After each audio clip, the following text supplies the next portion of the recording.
আসসালামু আলাইকুম। উত্তর আমেরিকার প্রবাসী বাংলাদেশিদের নানা খবরাখবর নিয়ে আমাদের নিয়মিত আয়োজন প্রবাসে বাংলাদেশ সংবাদ পরিক্রমায় আপনাদের স্বাগত জানাচ্ছি আমি সামির হোসেন।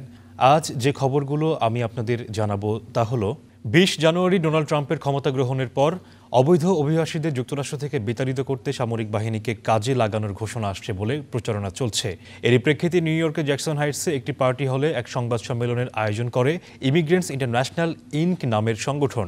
এদিন ট্রাম্পের কঠোর ইমিগ্রেশন ব্যবস্থায় আতঙ্কিত না হওয়ার পরামর্শ দেন ইমিগ্রেশন বিশেষজ্ঞ অ্যাটর্নি মঈন চৌধুরী। সংবাদ সম্মেলনে সাংবাদিকদের বিভিন্ন প্রশ্নের উত্তরে তিনি বলেন, যারা রাজনৈতিক আশ্রয় প্রার্থনা করছেন সিদ্ধান্ত ঝুলে আছে, তারা ট্রাম্পের কঠোর নীতির আওতায় নন। কেবলমাত্র তারাই ঝুঁকিতে পড়বেন যাদের স্ট্যাটাস অ্যাডজাস্টমেন্টে আবেদন নাকচ হয়েছে। অ্যাজাইলামের আবেদন নাকচের পর বহিষ্কারের আদেশ জারি হয়েছে এবং যারা বেআইনিভাবে সীমান্ত অতিক্রমের পর অভিবাসনের মর্যাদা নিতে এখনও কোনো আবেদন করেননি।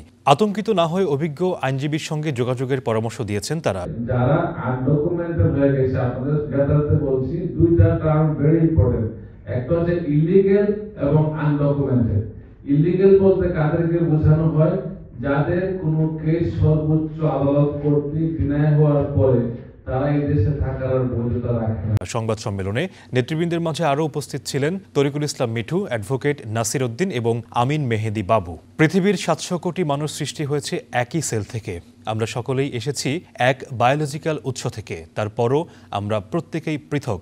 লং আইল্যান্ডের ডাইভার্স শিক্ষা প্রতিষ্ঠান Hofstra university sub urban diversity উদযাপন উপলক্ষে আয়োজিত অনুষ্ঠানে কিনোট স্পিকারের ভাষণে ফিনালথ্রপিস্ট এবং শিল্পপতি জাকি হোসেন এই কথা বলেন। বিভিন্ন কমিউনিটির বিপুল সংখ্যক অতিথি ও শিক্ষার্থী এই ডাইভার্সিটি উদযাপন অনুষ্ঠানে অংশ নিয়ে তার বক্তব্য শোনেন। উডবাড়ির ক্রেস্ট হলো কান্ট্রি ক্লাবে এই অনুষ্ঠান হয়। এদিন জাকি হোসেন সহ ৪ কমিউনিটির ৪ জনকে বিশেষ সম্মাননা প্রদান করা হয়। অনুষ্ঠানে নিউ ইয়র্ক চাইনিজ কোরাস পরিবেশন ছাড়াও চীনা বংশোদ্ভূত শিল্পীরা পরিবেশন করেন চিলি সং ও dragon boat tune. Bangladeshi American Republic অ্যালায়েন্সের আয়োজনে ডোনাল্ড ট্রাম্প দ্বিতীয়বারের মতো যুক্তরাষ্ট্রের প্রেসিডেন্ট নির্বাচিত হয়। নিউ ইয়র্কে প্রবাসী বাংলাদেশি রিপাবলিকান সমর্থকদের আনন্দ সমাবেশ অনুষ্ঠিত হয়েছে।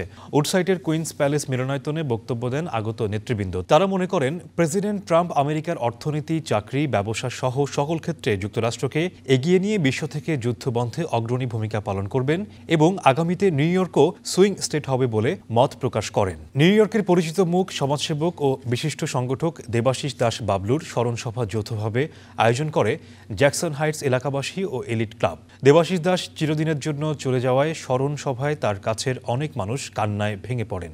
জ্যাকসন হাইটসের নবান্ন রেস্টুরেন্টে আয়োজিত এই সভাটি সঞ্চালনা করেন জ্যাকসন হাইটস এলাকাবাসীর সভাপতি শাকিল মিয়া। স্মরণ সভায় সবার প্রিয় বাবলুর প্রতি শ্রদ্ধা রেখে বক্তব্য রাখেন মীর নিজামুল হক, আব্দুর রব দিলীপ, জ্যাকসন হাইটস এলাকাবাসীর সাধারণ সম্পাদক জেড আলম নমি, বিশিষ্ট সংগঠক ও মূলধারায় বাংলাদেশি রাজনীতিক ফাহাদ সোলাইমান, সাংস্কৃতিক কর্মী গোপাল চ্যানেল প্রমুখ। নিউ জার্সি রাজ্যের আটলান্টিক সিটিতে বাংলাদেশ অ্যাসোসিয়েশন অব সাউথ জার্সির উদ্যোগে এক ফুড ব্যাংকের আয়োজন করা হয়। ফেয়ারমাউন্ট এভিনিউতে অবস্থিত বাংলাদেশ কমিউনিটি সেন্টারে সকাল থেকে দুপুর পর্যন্ত ফুড ব্যাংকের কার্যক্রম চলে। ফুড ব্যাংক কার্যক্রমের আওতায় মাংস, তাজা শাকসবজি, ফল, টিনজাত খাবারসহ বিভিন্ন ধরনের খাদ্য সামগ্রী বিতরণ করা হয়। আটলান্টিক সিটির বিভিন্ন কমিউনিটির বিপুল সংখ্যক লোক এই ফুড ব্যাংক কার্যক্রমে অংশ নেয়। এই ছিল আমাদের আজকের প্রবাসে বাংলাদেশ সংবাদ পরিক্রমার সকল খবর। আগামীতে আবারও দেখা হবে। সকলের জন্য রইল শুভকামনা।